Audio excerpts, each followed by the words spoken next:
সচিবালয়ের ধরেন যখন আনসারদের বিক্ষোভ বিদ্রোহ হলো, যখন শিক্ষার্থীরা সচিবালয়ের ভিতরে ঢুকে গিয়ে এসএসসি পরীক্ষা অটোপাস নিয়ে নিল, সব জায়গায় এনসিপি, তখন তো ধরেন এনসিপি ছিল না, ফলে আপনাদের যেতে হয় কেন? ধরেন এটা নিয়ে তো বিএনপি কোনো সুনির্দিষ্ট ট্রেন্ড এখনো বলে নাই এই সচিবালয় বিপ্লব করুন, কারণ এটা আইন উপদেষ্টা, শিল্প উপদেষ্টা আদিলুর রহমান তারা সম্ভবত বিষয়টা টেক কেয়ার করছেন, ফলে নাকি আপনারা নিজেদেরকে সরকারের অংশ ভেবে এগুলোর মাঝখানে ঢোকেন?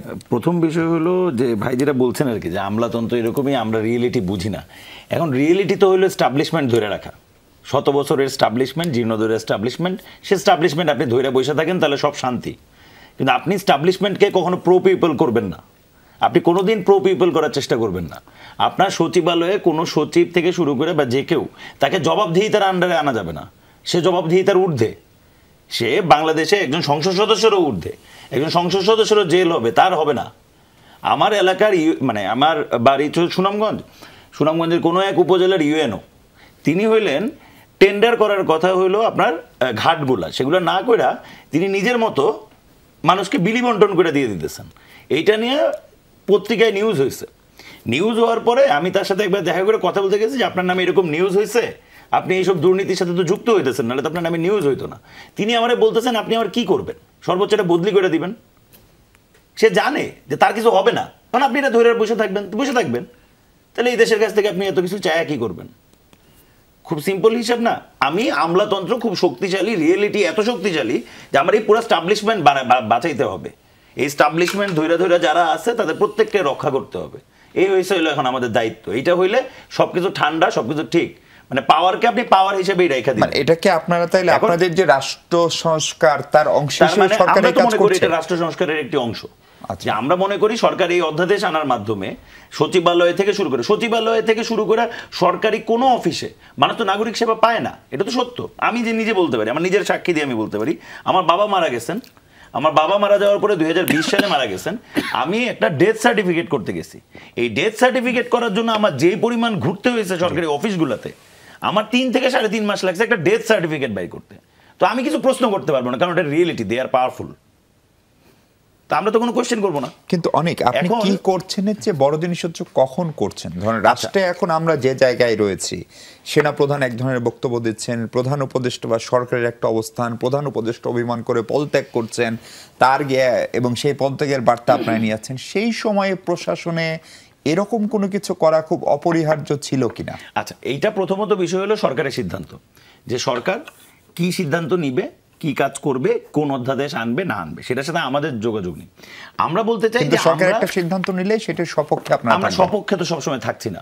যেমন মনে করেন এই সরকারেরও অনেকগুলো জায়গায় আমাদের সমালোচনা আছে, সেটা দরকার পড়লে আমি পার্টে আমরা বলতে পারবো। আমি বলতেছি যে কারেন্ট যে ইস্যুটা, একটা অধ্যাদেশ আসার পরে আমার প্রথম কাজ হলো অধ্যাদেশ ঠিক আছে কি নাই সেটা আগে বিবেচনা করা। বিএনপির আমলে বা মেজর জিয়া যে এটা এনেছিলেন, নিশ্চয়ই কোনো না কোনো কারণে এনেছিলেন। আজকে আপনি এটা কালা কানুন বইলা আওয়ামী লীগ 2018 সালে এটা বাতিল করে দিতে পারে, কিন্তু আনার পিছনে তো কোনো না কোনো কারণ ছিল। তো একটা অধ্যাদেশ আসার পরে আপনি একজন সাধারণ নাগরিক হিসেবে আপনার কাজ কি হবে? প্রথমে অধ্যাদেশটা পড়ে নিজের বিচারে আনা যে এই অধ্যাদেশ উচিত কি অনুচিত, ঠিক না বেঠিক, নিজের মতো পার্সপেক্টিভ ঠিক করা। ফলে আমরাও যখন এই বিষয়ে মন্তব্য করছি, দেখেন আমরা কিন্তু এই অধ্যাদেশ জারি হওয়ার সাথে সাথে কোনো মন্তব্য করি নাই।